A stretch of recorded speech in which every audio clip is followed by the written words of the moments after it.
Mais on est vraiment dans une époque où il y a un combat qui est livré, l'ultime combat, avec toutes les voies fausses qu'on a, malheureusement, qu'on est à l'extérieur de nous pendant des millénaires. On s'est perdu dans l'identification mentale, OK? C'est un peu comme si le mental était devenu finalement la bête. Hein? La domination de l'intellect est devenue la bête qu'on a commencé par nourrir, par apprivoiser. Puis que là, à un moment donné, la bête, on lui a tellement donné d'importance, hein, dans notre maison, qui est notre corps physique. La bête est devenue tellement importante, tellement... Elle a grandi, elle a grossi, elle a pris de la force. Mais on l'a laissé faire, on l'a nourri, on l'a laissé faire, on lui a accordé le pouvoir. Et là, à un moment donné, la bête, elle nous a dominés. Elle s'est mise à nous dominer. Alors, dans notre propre demeure, on a perdu le contrôle parce que la bête est devenue le maître de la maison. Et c'est ainsi que l'identification mentale fait en sorte que la bête nous a contrôlés, nous a sous sa domination depuis des millénaires. Alors là, on arrive à un point de rupture où là, on doit subir tous les fruits, toutes les créations, toute l'hégémonie de cette bête-là qui s'est exprimée à tous les niveaux de notre humanité. Okay?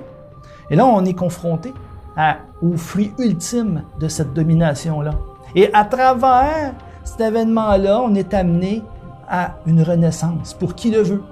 Pour qui reconnaît la nécessité de redonner la direction à l'esprit, à redonner le pouvoir à l'esprit.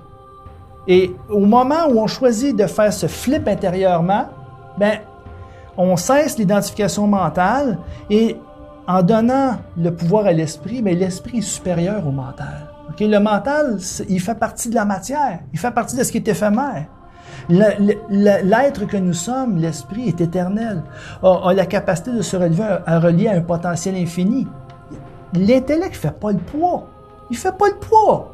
Voyons, quand on se reconnecte avec notre nature profonde, ben ça nous donne la hauteur, ça nous donne le discernement, la tempérance nécessaire pour dominer la bête. Mais il faut être patient, il faut user de patience. Et oui, elle va revenir, mais faut pas le prendre au sérieux, faut pas se prendre au sérieux. Tu sais, quand on dit, ben, écoute, là, l'humour a toujours sa place dans un certain sens qu'on vient à ne plus prendre au sérieux le show, le théâtre de l'intellect, du mental.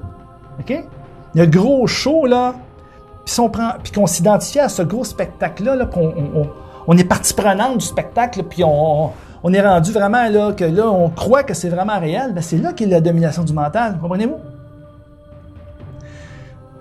un moment donné, quand tu t'aperçois que tu es un spectateur, puis que ton être véritable est autre chose que ce spectacle-là, ben, t'en viens un peu à en rire, tu sais, à dire, ouais, écoute, il n'y a rien de sérieux dans ça, c'est un show, c'est une illusion, OK?